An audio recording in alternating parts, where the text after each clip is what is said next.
ओम सभी को नमस्ते। ओम का उच्चारण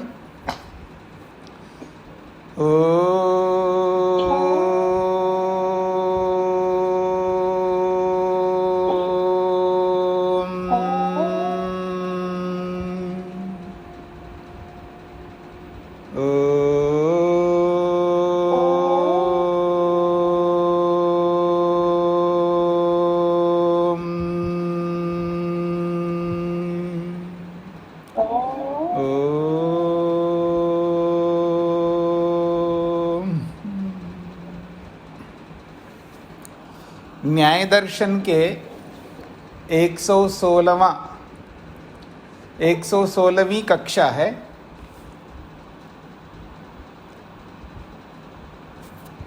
आप में से कोई अपना माइक बंद नहीं किया है तो देखिएगा और उसको बंद कर दीजिएगा। न्याय दर्शन के दूसरे अध्याय के प्रथम आहनिक के 36वें सूत्र को लेकर के विचार कर रहे हैं।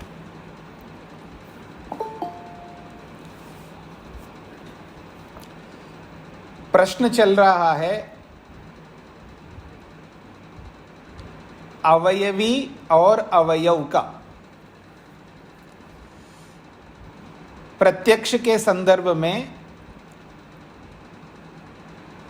जितना भी हम सामने से देखते हैं या कहीं से भी देखते हैं तो जितने अवयवों में हमें अवयवी दिख रहा है वो पूरा अवयवी है और उसका पूरा प्रत्यक्ष है, ऐसा माना जाता है।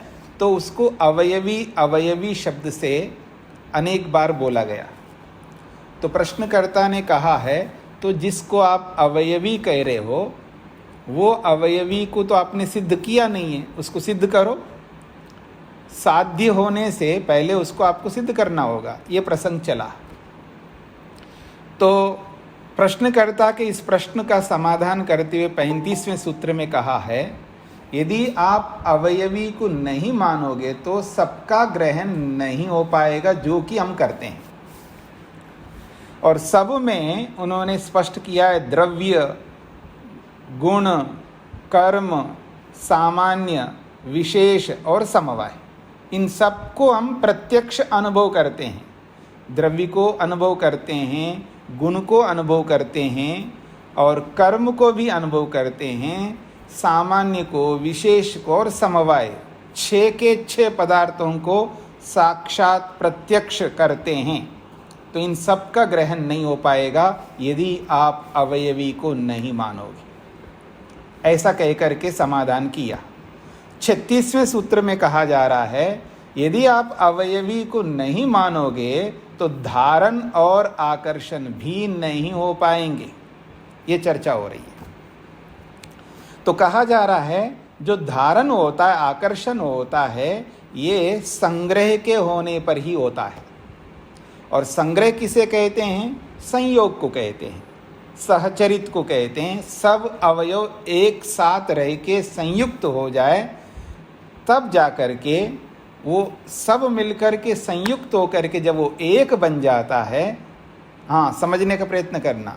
संयोग अलग बात है, लेकिन संयोग के साथ में एक बनाना भी है। हाँ, संयोग भी हो और फिर वो एक बन जाए तभी धारण और आकर्षण हो सकता है। ये इसका अभिप्राय है। संग्रह पृष्ठ संख्या 86 देखिएगा। पृष्ठ संख्या 86 सूत्र संख्या 36। वो कहते हैं संग्रह कारिते वही धारण आकर्षण है। संग्रह के कारण से ही धारण आकर्षण होते हैं। संग्रहो नामा, ये जो संग्रह है वो संयोग सहचरितम, संयोग के साथ साथ सब अवयव रहते हैं। सहचरितम, साथ रहने वाले। तो सबके सब अवयव संयुक्त होकर के रहते हैं तब जाकर के गुणांतरम, एक नया गुण उत्पन्न होता है। जहाँ संयोग होता है तो वहाँ नया गुण उत्पन्न होगा। वियोग से भी नए गुण उत्पन्न होते हैं, संयोग से भी नए उत्पन्न होते हैं। जहाँ भी संयोग होगा वो कोई ना कोई गुण उत्पन्न होगा। तो सारे अवयव जब संयुक्त हो गए मिट्टी के तो स्नेह द्रवत्व कारितम अपाम, अपाम जलों के साथ में मिट्टी का संयोग है, जलों के साथ में मिट्टी का संयोग है, और जल में स्थित जो स्नेहत्व है, द्रवत्व है, तो स्नेहत्व द्रवत्व से युक्त जो जल है, उन जलों का मिट्टी के साथ संयोग होने पर आमे कुंभे, कच्चे घड़े में अलग अलग गुण उत्पन्न होते हैं। जो संयोग से पहले जो गुण थे मिट्टी में, पानी में, वो गुण यहाँ पर अलग उत्पन्न हो गए कच्चे घड़े में। तो कच्चे घड़े में चिकनापन आपको दिखेगा, ठीक है जी, उसमें द्रवत्व, उसमें तरलता भी है उसके अंदर, वो कच्चा है, उसमें द्रवपन है उसके अंदर। तो ये नए गुण उत्पन्न हो गए, और ये नए गुणों को वो घड़े ने धारण किया है। तो धारण कब हो रहा है? संग्रह में हो रहा है। फिर कहा है अग्नि संयोगात, और फिर अग्नि के साथ संयोग करते हैं, फिर नए गुण उत्पन्न होते हैं। पक्वे, पक्वे मतलब पक्के गड़े में, पके गड़े में और नए गुण उत्पन्न होते हैं, उसमें कठोरता आएगा, दृढ़त्व आएगा, ऐसे नए गुण उत्पन्न होते हैं। और वो सारे नए गुणों को कौन धारण कर रहा है? घड़ा धारण कर रहा है। तो यहां तक हमने पढ़ा है कल, स्पष्ट हो गया जी। तो दो बातें कही है यहां पर कि धारण और आकर्षण जो होते हैं वो संग्रह में ही होते हैं, बिना संग्रह के नहीं हो सकते। अब कह रहे हैं यदि तू अवयव कारिते अभविष्यताम, यहाँ अवयवी में इकार है, उसको काट देना और उसको वकार कर देना, मिसप्रिंट है यहाँ पर। यदि तू अवयव कारिते अभविष्यताम, यदि तू अवयव कारिते अभविष्यताम, ये रिंग लकार है जी। जो 10 लकार होते हैं ना, 10 लकार, 10 लकारों में एक लकार है रिंग लकार, वो उसका रूप है अभविष्यताम। तो कहते हैं यदि तू अवयव कारिते अभविष्यताम, ये जो धारण और आकर्षण है ये अवयवों के कारण से ही हो रहा है। मतलब कोई अवयवी नहीं है आपके पक्ष में, अवयवी तो है ही नहीं है। तो यदि अवयवों के कारण से वो धारण आकर्षण अभविष्यताम होते हैं, यदि अवयवों के कारण से धारण आकर्षण होते हैं, अभविष्यताम, अभविष्यन, ऐसा रूप चलेगा इसका। जैसे भविष्यति, भविष्यता, भविष्यन्ति है ना, तो उसके साथ में ती के इकार को हटा दो तो भविष्यत होगा, और उससे पहले अकार जोड़ दो तो अभविष्यत ऐसा बनेगा रूप। क्रियापद है ये, अभविष्यत, अभविष्यताम, अभविष्यन, ऐसा इसका रूप चलेगा प्रथम पुरुष में। तो ये अभविष्यताम द्विवचन में, क्योंकि धारण आकर्षण 2 हैं। यदि तू अवयव कारिते धारण आकर्षणे अभविष्यताम, यदि अवयव के द्वारा ये धारण आकर्षण होंगे तो पांशु राशि प्रवृत्तिषु अपि अज्यास्येताम, ये भी लिंग लकार का है।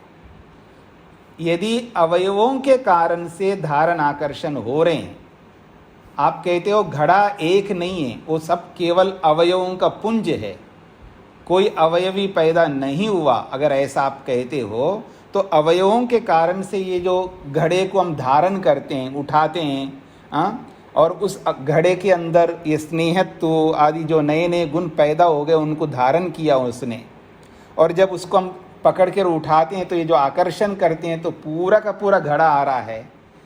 यदि अवयवों के कारण से ये धारण आकर्षण हो रहे हैं तो पांशु राशि, पांशु राशि का मतलब धूल का ढेर, पांशु कहते धूल को, तो धूल के ढेर में भी ये होना चाहिए धारण आकर्षण, पर वहां पर तो होते नहीं है। पकड़ में आ गए जी, पंक्ति पकड़ में आ गई। यदि तू अवयव कारिते अभविष्यताम, ये जो धारण आकर्षण है ना, उसको यहाँ पर जोड़ना है, अध्यार करना। यदि ये धारण आकर्षण अवयवों के कारण से अभविष्यताम हो रहा है तो पांशु राशि प्रवृत्ति, जो धूल के ढेर है, ऐसे ही और भी अनाज का ढेर है, ऐसे ही तिल का ढेर है, कोई भी आप ढेर ले सकते हैं आदि शब्द से।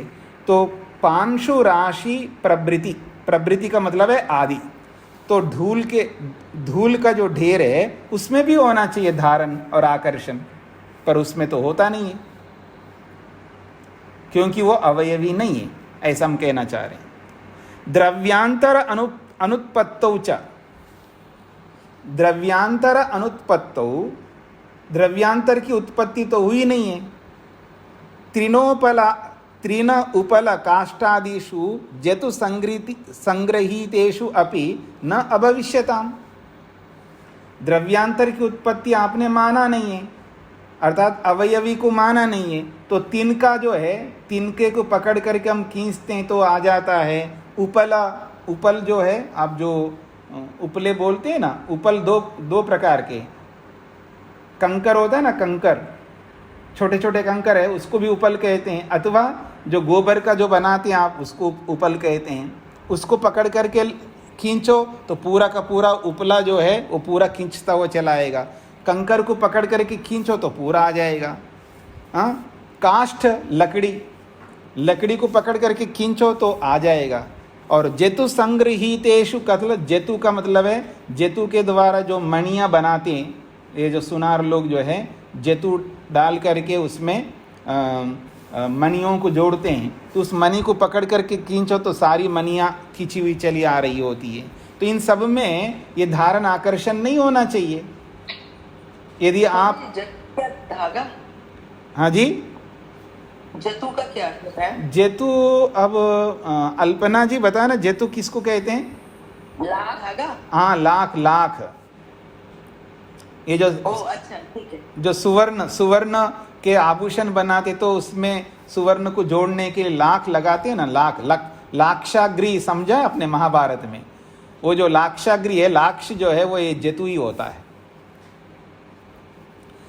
तो उस लाक्ष में या लाख में मणियाँ जोड़ देते हैं, सुवर्ण जोड़ते हैं, उसको पकड़ करके खींचो तो पूरा का पूरा आता है। तो इन सब में धारण आकर्षण नहीं होना चाहिए यदि आप अवयवी को नहीं मानते हैं, पर ये सब होता है इनमें धारण भी हो रहा है, आकर्षण भी हो रहा है। पकड़ में आ गए जी, ये पंक्ति पकड़ में आ गई सबको? चलो जी, अच्छा हो गया। आगे बढ़ते हैं। 87 पृष्ठ संख्या। अब प्रश्नकर्ता और उत्तरकर्ता के बीच में एक मध्यस्थ आ रहा है। बीच बीच में कोई आकर के बोलता रहता है ना, मतलब आप कहते हैं ना, जब दो लोग बात कर रहे हो ना तो बीच में आकर के कोई तीसरा बोलने पड़ता है बिना अनुमति के, तो उसको बहुत ज़्यादा अव्यवहारिक माना जाता है। अब वो कहानी पूरा याद नहीं आ रहा है, लेकिन उसका सार मैं आपको बता देता हूँ। आपने सुना है कि राजा भोज का नाम सुना ही है आप सब लोगों ने।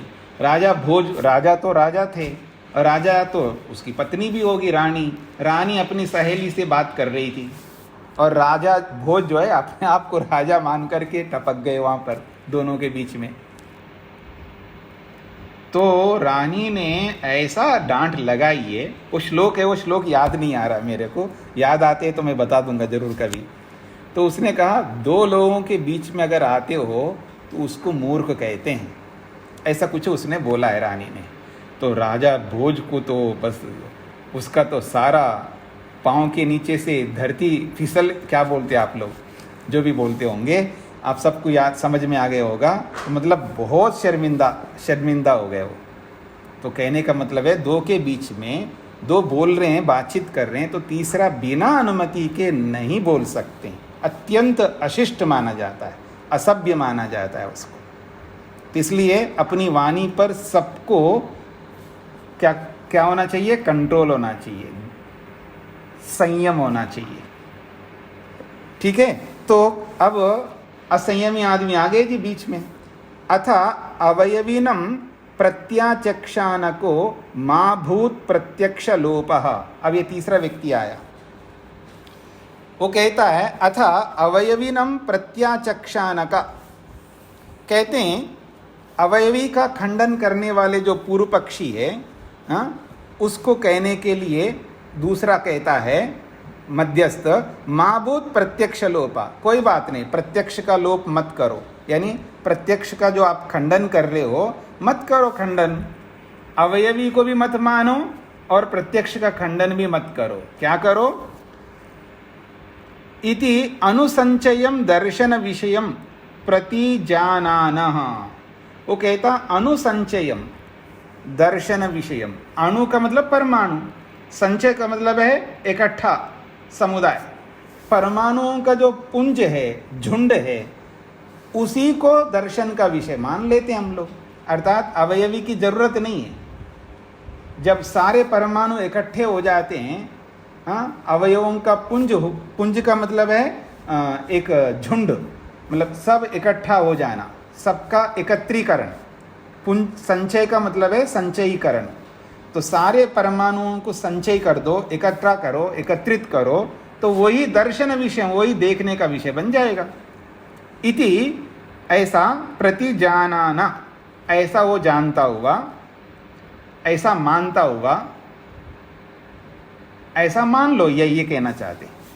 तो ऐसे मानने वाले को किम अनुयोक्तव्या इति, उसको क्या कहना चाहिए ऐसा मानने वाले को? पंक्ति का अर्थ लगाइए, अथा अवयवीनम प्रत्याचक्षानक, पूर्व पक्षी के द्वारा अवयवी का खंडन करते हुए व्यक्ति को देख करके मध्यस्थ यानी तीसरा व्यक्ति आकर के वो कहता है मा भूत प्रत्यक्ष लोपः, प्रत्यक्ष प्रमाण का आप खंडन मत करिएगा। इति ऐसा बोल करके वो क्या कहता है, एक काम करते हैं ना, आप क्यों खंडन कर रहे हो?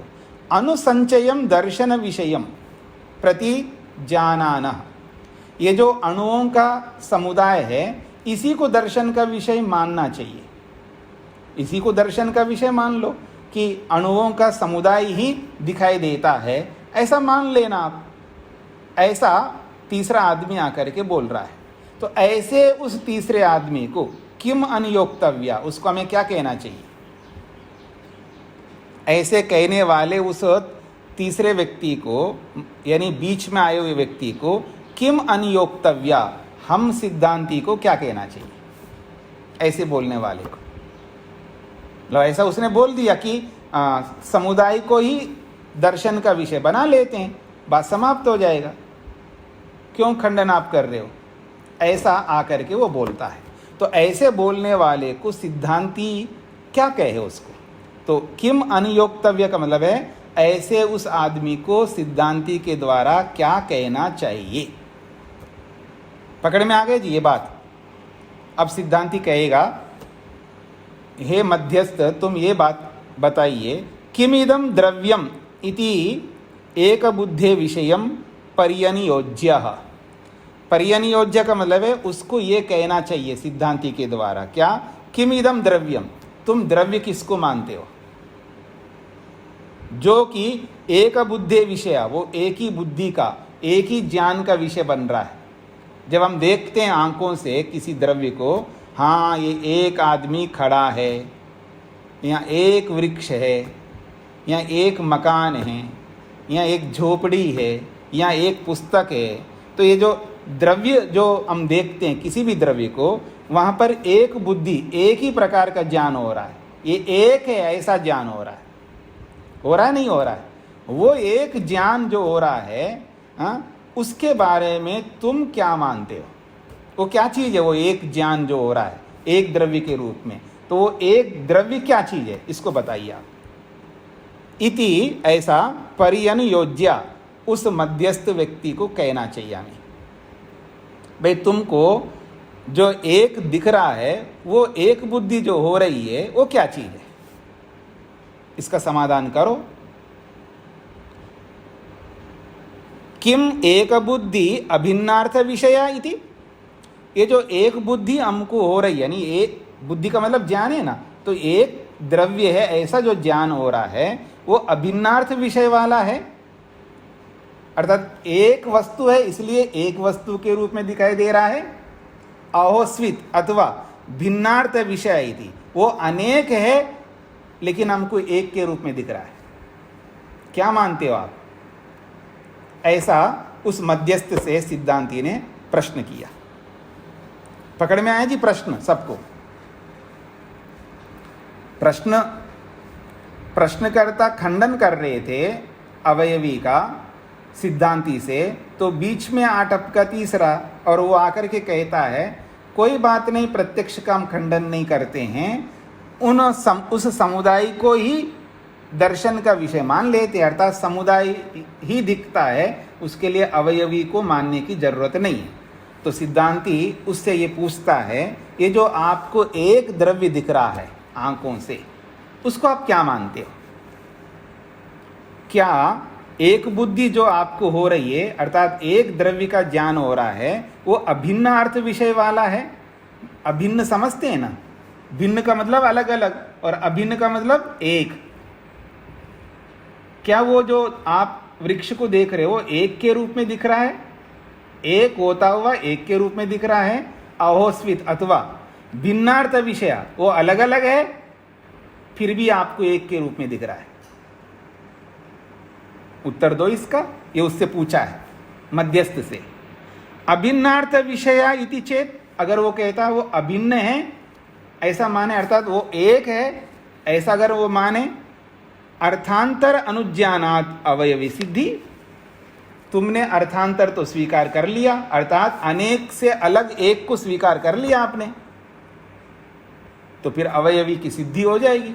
तुम जिसको एक कह रहे हो उसी को तो हम अवयवी कह रहे हैं, केवल नाम अलग हो सकता है। क्योंकि तुमने जब देखा वृक्ष को तो कैसे देखा? एक के रूप में देखा। पुस्तक को देखा कैसे देखा? एक के रूप में देखा, यानी एक द्रव्य। तो एक द्रव्य जो आपको दिख रहा है वो अलग अलग अवयवों के होते हुए एक के रूप में दिख रहा है या वास्तव में एक है इसलिए एक के रूप में दिख रहा है? तो कहते हैं अभिन्नार्थ विषय इति चेत, अगर मैं ये कहूँ, मध्यस्थ कह रहा है, अगर मैं ये कहूँ वो अभिन्न है इसलिए मेरे को अभिन्न के रूप में दिख रहा है। अभिन्न का मतलब है एक है, एक के रूप में दिख रहा है। तो आपने एक को मान लिया है ना, अवयवों के अंदर एक को मान लिया है ना, तो फिर अवयवी की सिद्धि अपने आप हो जाएगी। नानार्थ विषय इति चेत, तुम ये कहते हो जी नहीं सब अलग अलग है, सब अवयव अलग अलग है, तो अलग अलग है फिर अलग अलग को मैं एक के रूप में देख रहा हूं, ऐसा अगर तुम कहते हो तो भिन्नेषु एक दर्शन अनुपत्ति, अलग अलग में एक दर्शन की सिद्धि नहीं हो सकती। अलग अलग को एक के रूप में आप नहीं देख सकते, अलग अलग है तो अलग अलग रूप में देखोगे, जो वस्तु जैसी वैसे ही देखना पड़ेगा आपको। तो अलग अलग में एक बुद्धि कैसे आएगी आपको? ऐसा कह करके खंडन किया है। क्यों? अनेकस्मिन एक इति व्याहता बुद्धि न दृश्यते, और मैं साथ में जोड़ दूं लोके, दुनिया में अनेक में एक बुद्धि कहीं नहीं हो सकती। क्यों? अनेक में एक बुद्धि व्याहता विरुद्ध है। व्याहता का मतलब है विरोध है, विरुद्ध कथन है। अनेक में एकता नहीं होती है। मैंने यहीं से लिया है जो आपको बोलता हूँ ना, अनेक में एक नहीं हो सकता, क्योंकि अनेक अनेक ही होता है और एक एक ही होता है। क्योंकि अनेक और एक में विरोध है, दोनों में विरोध है ना, अगेंस्ट है ना एक दूसरे के। अनेक अलग है और एक अलग है, तो दोनों के बीच में विरोध है। तो जहाँ विरोध है तो वहाँ दोनों को एक कैसे कह सकते हो? एक अलग चीज है और अनेक अलग चीज है, और दोनों को मिला के आप एक बता रहे हो। तो विरोध होने से अनेक में एक बुद्धि नहीं हो सकती। क्यों? दोनों में विरोध होने से। तो दुनिया में ऐसा कहीं नहीं हो सकता, ये इसका अभिप्राय है। पकड़ में आ गई जी ये बात? हाँ जी, सविता जी को क्या पूछना है? स्वामी जी नमस्ते। हाँ जी। स्वामी जी, जैसे आप कह रहे हैं कि अनेकता में एकता नहीं होती जी, तो अनेक जो मिट्टी के कण होते हैं जब वो एक हो जाते हैं तभी तो घड़े का निर्माण होता है। तो आप क्या रामायण सुन रहे थे अभी तक? नहीं, मैं तो यही मतलब अनेकता में एकता जो आप कह रहे कि नहीं होती, मैं उसके लिए पूछना चाह रही थी। नहीं, आपका पूछने का क्या अभिप्राय है? जैसे आप कह रहे कि अनेकता में एकता नहीं होती, हाँ, तो नहीं होती, बिल्कुल, अभी भी मैं यही कह रहा हूँ। तो फिर जैसे घड़े की मिट्टी के अनेक कण होते हैं, उनमें जब मतलब जल मिलाने पे तो वो एक घड़ा तो एक ही बन जाता है ना। तो बन जाता है, वो एक है ना, फिर वो अनेक नहीं रहा ना वो। अच्छा, ठीक है स्वामी जी। हाँ तो यही तो हम कहना चाह रहे हैं, अगर वो एक है तो फिर अनेक कैसे हो, और अगर अनेक है तो एक नहीं हो सकता, ये हम कहना चाह रहे हैं। हमें ये आपत्ति नहीं है अनेक मिलकर के एक नहीं होते हैं, बिल्कुल होते हैं, फिर एक हो गए तो वो एक होगा, वो अनेक नहीं है, ये इसका अभिप्राय है। और मैं जिस संदर्भ में ये बात कही है अनेक में एकता नहीं होती है, वो ये भी है, अलग बात है, लेकिन उसका एक और अभिप्राय था। जैसे कि मैंने उदाहरण दिया था, मुसलमान अलग है, हिंदू अलग है, और हिंदुओं में पता नहीं कितने प्रकार के अलग अलग है, और ईसाई अलग है, यहूदी अलग है, और पता नहीं कितने कितने नाम में क्या बोलूं आपको, सब अलग अलग है, और सबके भगवान अलग अलग है, और सबके रास्ते अलग अलग है। और कहते हो, आप बोलते क्या है कि रास्ते अलग अलग है, मंजिल एक है, ऐसे लोग बोलते हुए आपने बहुत देखा होगा। उस संदर्भ में मैंने ये बात कही है, अनेकता में एकता संभव नहीं हो सकता। तो वो लोग ये बोलते नहीं, अनेकता में एकता होती है। आज जो आपको दिल्ली जाना है ना, तो आप बहादुरगढ़ से होते हुए दिल्ली जाओ, आप फरीदाबाद से होते हुए दिल्ली जाओ, आप इधर गाजियाबाद से होते हुए दिल्ली जाओ, सब दिल्ली पहुंचेंगे। उदाहरण ऐसे दे देते हैं, लोगों को भ्रमित कर देते हैं। देखो, फरीदाबाद वाला रास्ता अलग है दिल्ली के लिए, बहादुरगढ़ वाला रास्ता अलग है दिल्ली के लिए, और इधर गाजियाबाद वाला रास्ता अलग है दिल्ली के लिए, नोएडा से आ जाओ तो अलग रास्ता है। ऐसे कई रास्ते हैं दिल्ली के लिए, लेकिन दिल्ली एक ही है, मंजिल एक है।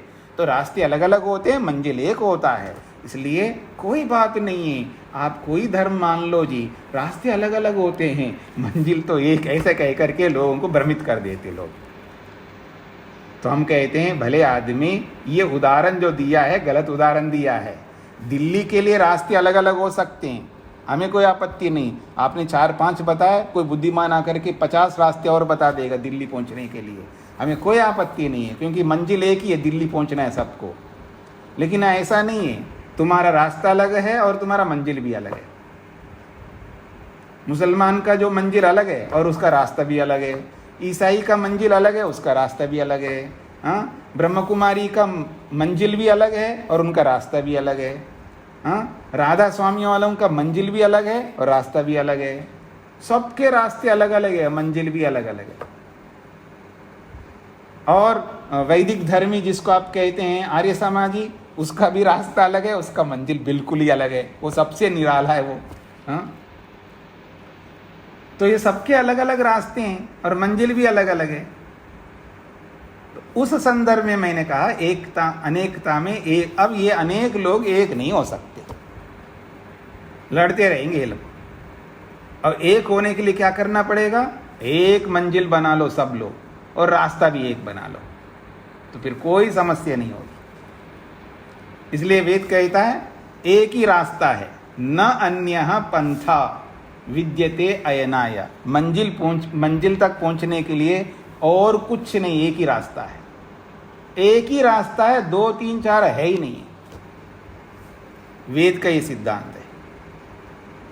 और वेद जो कहता है वो सबको स्वीकार करना होगा, वही कहता है। वेद ऐसा कुछ नहीं कहता जो सब अस्वीकार करे। ऐसी बहुत सारी बात है। खैर, तो आइए हम आगे बढ़ते हैं। वर्मा जी को क्या पूछना है जी? आर डी वर्मा जी।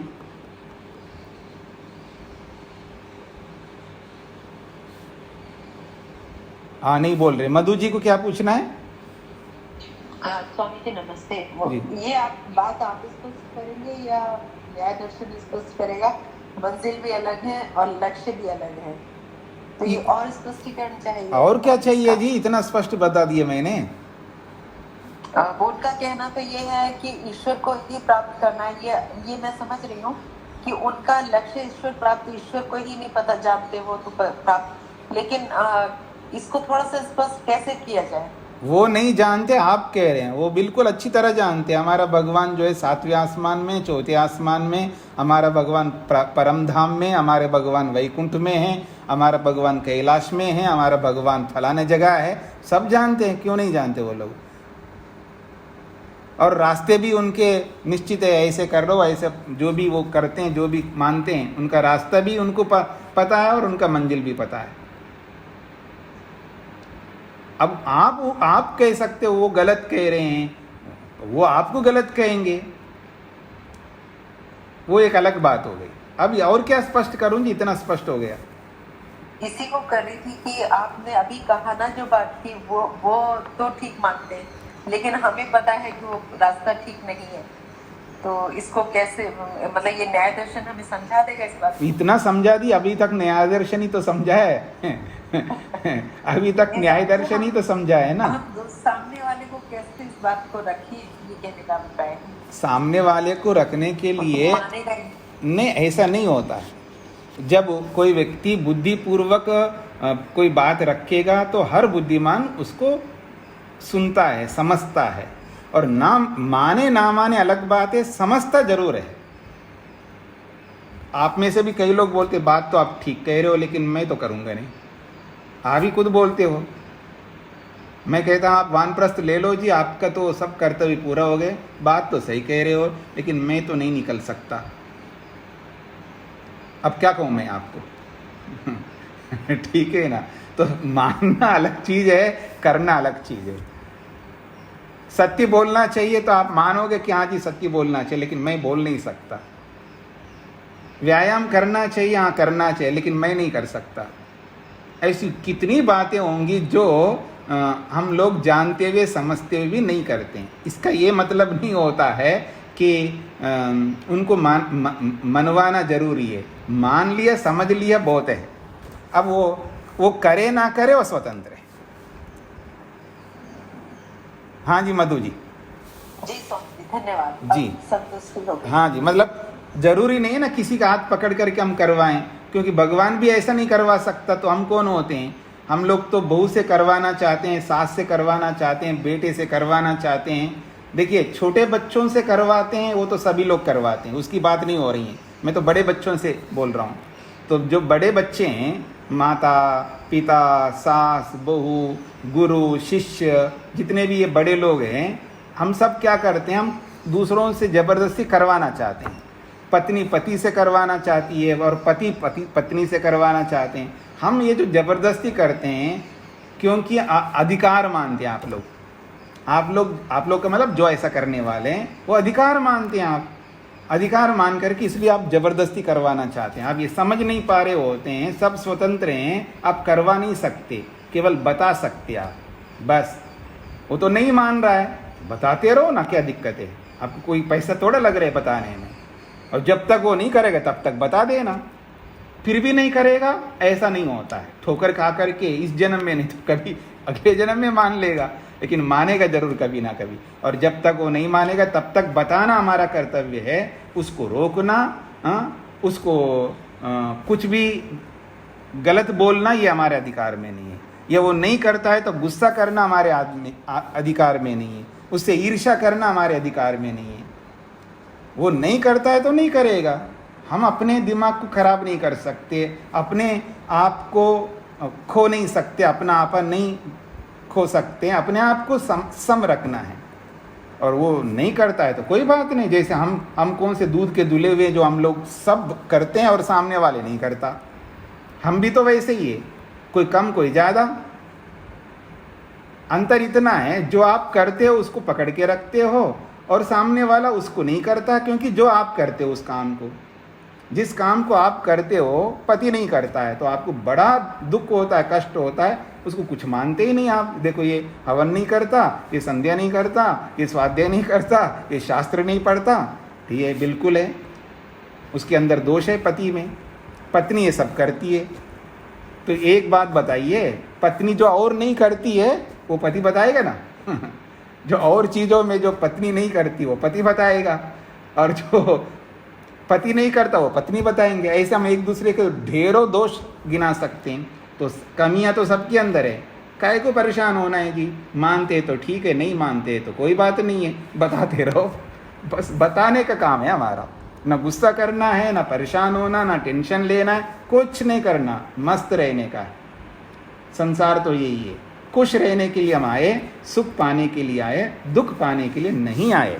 तो आइए, तो ये बात पूरी हो गई है। वो कहना चाहते हैं कि यदि आप ये कहते हो कि अवयवी नहीं होता है तो कोई बात नहीं, फिर भी प्रत्यक्ष हो सकता है, उस झुंड को ही देख सकते हैं, ऐसा मध्यस्थ कहता है। तो मध्यस्थ से सिद्धांती कहते हैं अगर झुंड को देखते तो झुंड में क्या देख रहे हो? आपको एक बुद्धि हो रही है, एक वृक्ष है, एक मकान है, तो जो एक बुद्धि हो रही है वो अनेक में एक बुद्धि हो रही है या एक में एक बुद्धि हो रही है?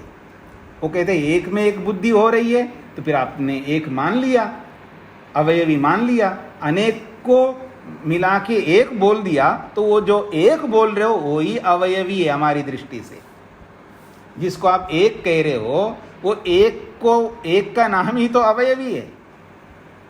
और वो एक को अवयवी अगर आप मानोगे, मतलब अवयवी नहीं मान रहे हो, एक मान रहे हो, तो हमें कोई आपत्ति नहीं है, उसी को हम अवयवी मानते हैं। और जैसे ये बात बोलेंगे नहीं नहीं जी नानार्थ विषया, नहीं नहीं सब अलग अलग है, तो जब सब अलग है तो दर्शन नहीं हो सकता। सीधी बात है, दर्शन नहीं हो पाएगा आपको। क्यों? अनेकस्मिन एक इति व्याहता बुद्धि, अनेक में एक मानना ये विरोधी बात है, विरुद्ध बात है। इसलिए दुनिया में ऐसा कोई नहीं होता अनेक में एक होता है। ये सिद्धांती ने स्पष्ट कर दिया। अब प्रश्नकर्ता की बारी आ रही है या मध्यस्थ की बारी आ रही है, ऐसा भी कह सकते। मध्यस्थ और प्रश्नकर्ता दोनों एक होकर के आप कहते हैं नहीं, अनेक में भी एक बुद्धि हो सकती है, बहुत सारे झुंड मिलकर के भी हम एक के रूप में देख सकते हैं। अभी उदाहरण देते हैं हम लोगों आपको। ये प्रश्नकर्ता और मध्यस्थ कह रहे, सेना वनवत ग्रहणमिति चेत न अतीन्द्रियत्वाद अणुनाम। ये 37वां सूत्र है। प्रश्नकर्ता और मध्यस्थ कहता नहीं, अनेक में भी एक बुद्धि होती है। वो कहता है सेना वनवत, सेना के समान और जंगल के समान। वन का मतलब जंगल, वन का मतलब जो जंगल में जितने भी पेड़ होते हैं उसको एक वन कहते हैं ना जी। यहाँ पर अशोक वन है, यहाँ पर चित्रकूट वन है, यहाँ ये वन है, ऐसे अलग अलग वन बोलते हैं हम लोग। तो वन एक ही होता है और सेना जो है वो एक ही होता है। अब सेना को देखिए दूर से, मतलब हजारों लाखों लोग होते हैं, वो लाखों लोग एक साथ दूर से आप देखेंगे तो एक ही दिखेगा, वो एक सेना है वहाँ पर। ऐसे ही वन को देखो, एक वन दिखेगा। अब जाओ आप दक्षिण में जाइए, हाँ, और विदेशों में आप जाइए, कनाडा जाइए, अमेरिका जाइए, बड़े बड़े जंगल होते, बड़े बड़े वृक्ष होते हैं। दूर से देखो आप, हेलीकॉप्टर से देखो, विमान से देखो, बस पूरा एक जंगल दिखता है। पिक्चरों में भी आपने देखा होगा, एक वन एक सेना, ऐसा। तो जैसे सेना और वन के समान ग्रहणमिति, ऐसे ये भी झुंड ग्रहण गृहित हो जाएगा, ये भी दिख जाएगा। इति चेत, अगर ऐसा अगर हम माने, सेना के समान वन के समान उनका भी प्रत्यक्ष होता है एक के रूप में, यदि ऐसा नाम माने हम लोग, तो कहते हैं ना, नहीं मान सकते आप। क्यों? अतीन्द्रियत्वाद अणुनाम, ये जो अणु है, परमाणु है, ये अतीन्द्रिय है, वो दिख नहीं सकते जी। परमाणुओं का झुंड कितना ही हो, 5 हो, 10 हो, लाख हो, 1 करोड़ हो, खरब हो, नील हो, शंख हो, कितने ही अणुओं को इकट्ठा रखो, एक राशि बना लो, तो भी बिल्कुल नहीं दिखने का है। क्योंकि परमाणु जो है वो अतीन्द्रिय हैं, वो दिख ही नहीं सकते, वो दर्शन के विषय बन नहीं सकते। तो सेना वनवत ग्रहणम इति चेत, सेना के समान वन के समान बाकी चीज भी, वृक्ष आदि भी देखे जाते हैं। यदि ऐसा कहे तो ना, नहीं कह सकते। क्यों? अतीन्द्रियत्वाद अणुनाम, परमाणु सब अतीन्द्रिय है, इंद्रियों से नहीं दिख सकते। तो फिर आपको एक बुद्धि कैसे हो रही है? कैसे देख रहे हो आप आंखों से? क्योंकि परमाणु तो दिखते नहीं। ये इसका कथन है। पकड़ में आ गई सूत्रार्थ। अब प्रश्न कर्ता और मध्यस्थ कहता है व्याख्या में, यथा सेनांगेषु वनांगेषु च दूरात् अग्रीयमान पृथक्त्वेषु एकमिदम इति उपपद्यते बुद्धि। वो कहता है जैसे सेनांगेषु सेना के अंगों में, वनांगेषु वन के अंगों में। सेना के अंग क्या होता है जी? सेना का अंग एक एक सिपाही। सेना का अंग एक एक सिपाही है। और वन का अंग क्या है? एक एक वृक्ष। तो सेना के अंगों में, वन के अंगों में दूरात, वो बहुत दूर है हमसे। सेना भी बहुत दूर है और वन भी बहुत दूर है। तो दूरात, दूर होने के कारण से अग्रीयमान पृथक्त्वेषु, दूर होने के कारण से सेना का एक एक अंग अलग अलग हमको दिख नहीं रहा है। अर्थात सेना में एक एक सिपाही हमको अलग अलग दिख नहीं रहा है। ऐसे ही वन का जो अंग है, एक एक वृक्ष, वो अलग अलग हमको नहीं दिख रहा है। क्यों? दूर होने के कारण से। इसलिए एकम इदम इति उपपद्यते बुद्धि। इसलिए वो भले ही अलग अलग सैनिक है, लेकिन दूर से वो एक सेना है। एक टुकड़ी बोलते हैं ना, सेना की टुकड़ी, एक टुकड़ी आ रही जी सेना की, तो एक बोलते हैं। ऐसे एक वन ऐसा बोलते हैं। तो एक बुद्धि तो उत्पन्न हो रही है, अलग अलग होते हुए भी एक बुद्धि हो रही है। एवं इसी प्रकार से अनुषु संचितेषु अग्रीयमान पृथक्त्वेषु एकमिदम इति उत्पद्यते बुद्धि इति। ठीक उसी प्रकार एवं अनुषु संचितेषु, इकट्ठा किए हुए परमाणुओं में भी, अग्रीयमान पृथक्त्वेषु, जो कि एक अणु को आप देखना चाहें तो वो गृहीत नहीं होगा, लेकिन सब अणुओं को इकट्ठा करो तो एक इकट्ठा करने से एक के रूप में वो गृहीत हो जाएंगे, तो एक बुद्धि बनी जाएगी। ऐसा प्रश्नकर्ता या मध्यस्थ दोनों मिलकर के कह रहे हैं। पकड़ में आ गए जी? यहाँ तक प्रश्न।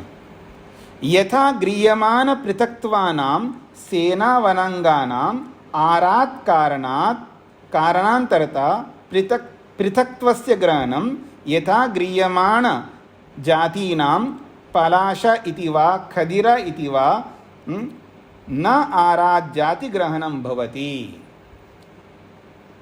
अब कहते हैं यथा, जैसा कि अब सिद्धांती कह रहे हैं, यथा जैसे गृह्यमान पृथक्त्वानां सेना वनांगानां, जब हम पास में जाते हैं ना, सेना के पास में, वन के पास में, तो गृह्यमान पृथक्त्वानां, एक एक गृहीत होता है। देखो ये सिपाही है, ये तो साधारण सिपाही है, ये मेजर है, ये फलाना है, ये हवलदार है, जो भी आप नाम रखते हो उनके सेना में।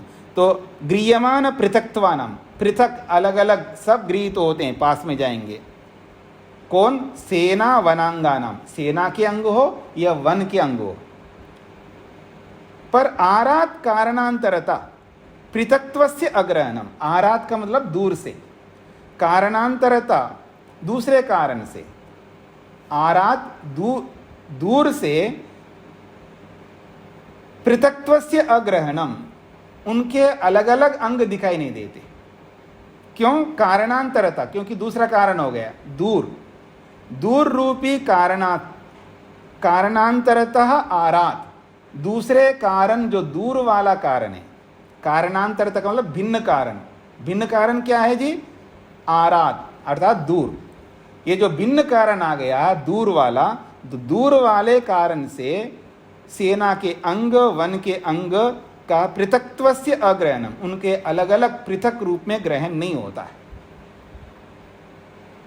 यथा गृह्यमान जाति नाम पलाश इति वा खदिर इति वा, जब आप वन के पास में जाओगे, ये पलाश है, ठीक है, और ये खदिर है, ये पलाश का पेड़ है, ये खदिर का पेड़ है, ये पता लगता है।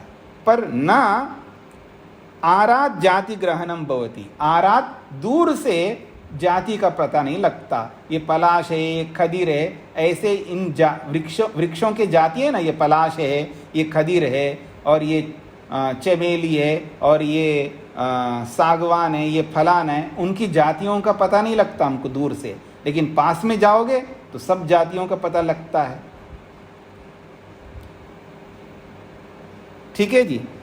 यथा गृह्यमान प्रस्पंदानां न आराग स्पंद ग्रहणम, यथा गृह्यमान प्रस्पंदानां, मान लीजिएगा जब जो कोई सेना जो है चल पड़ी, सेना चलती है ना, टुकड़ी चल पड़ी, तो पास में से तो देखेंगे तो सब चलते हुए दिखाएंगे, न आरात स्पंद ग्रहणम, और दूर से देखो तो उनका चलने का कुछ नहीं पता लगेगा, वो खड़ा है ऐसा दिखेगा।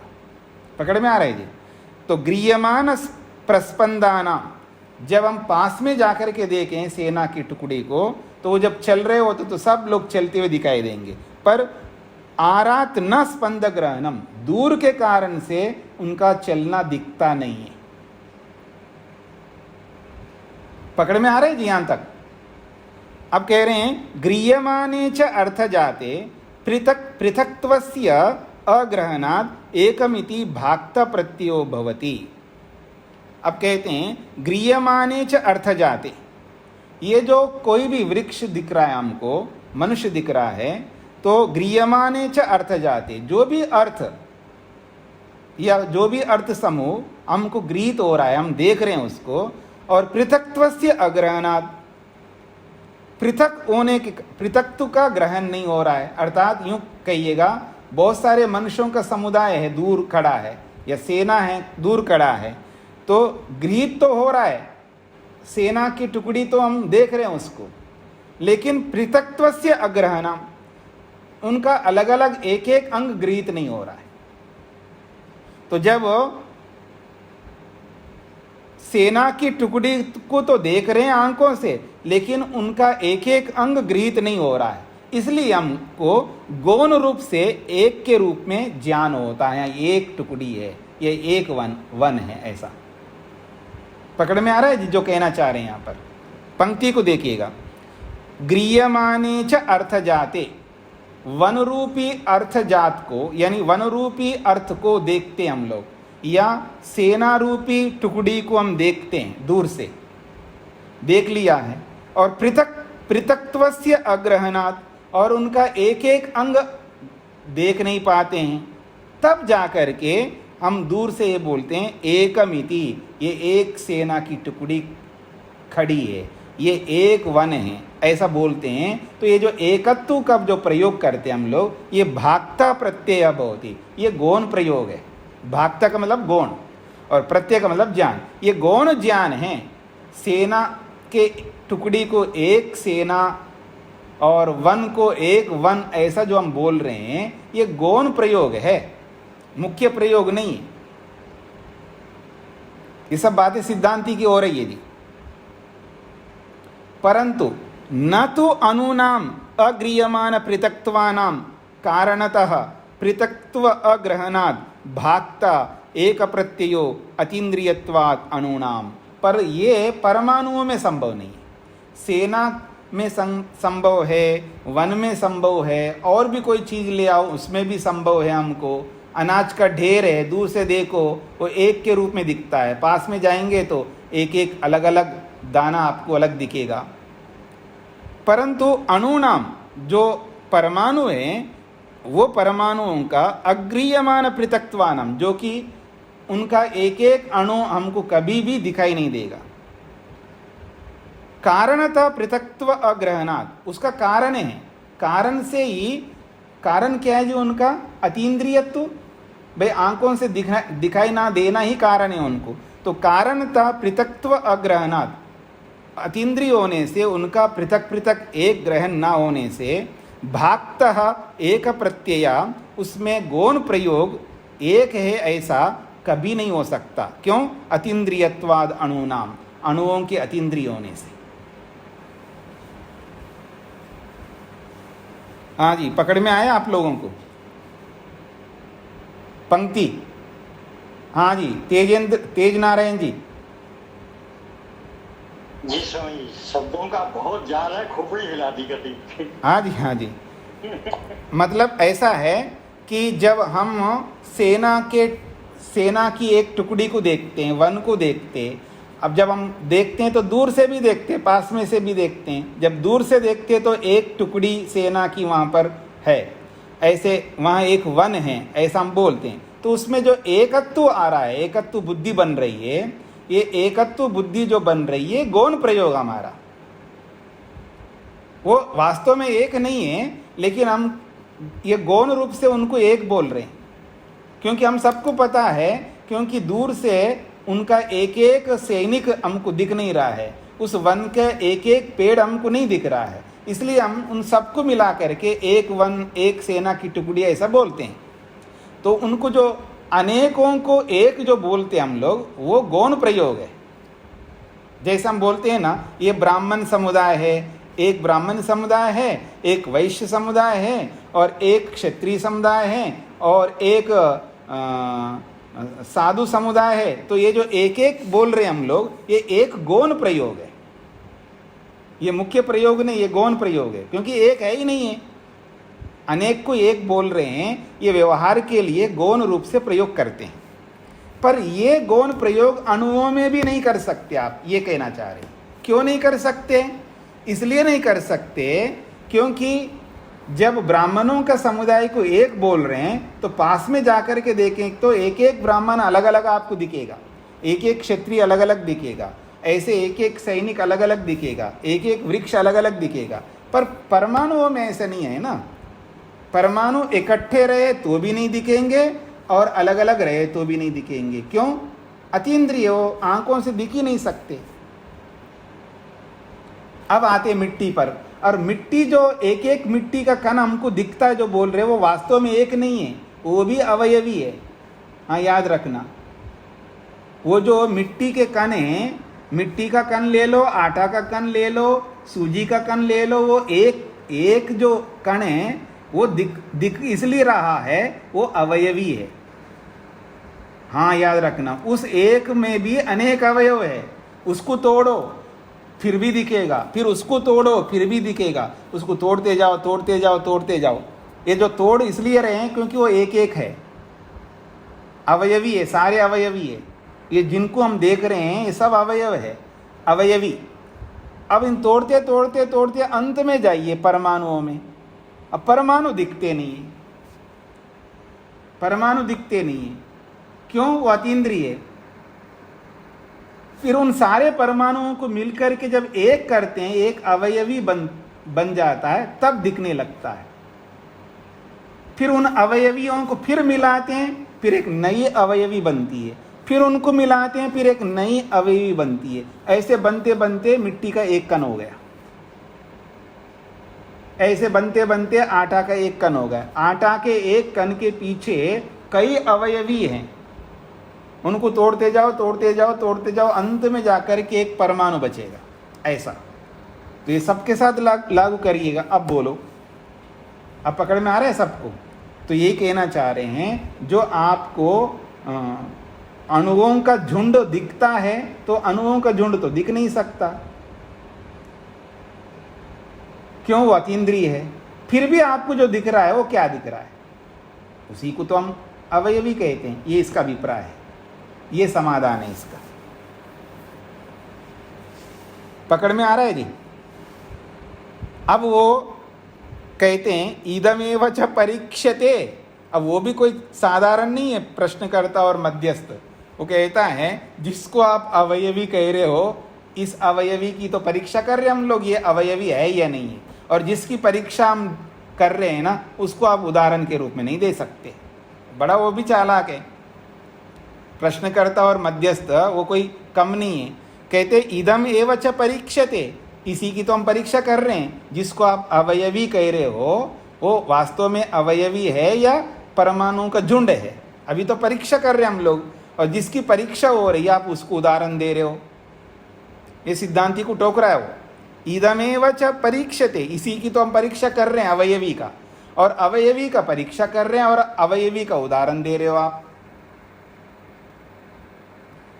किम एक प्रत्ययो अनुसंचय विषय अहोस्वित न इति। वो कहते हैं ये जो एक प्रत्यय हो रहा है, प्रत्यय का मतलब ज्ञान, ये जो एक ज्ञान हो रहा है, कभी एक बुद्धि कहते हैं और कभी एक प्रत्यय कहते हैं। तो प्रत्यय कहो बुद्धि कहो, ये सब ज्ञान के लिए है।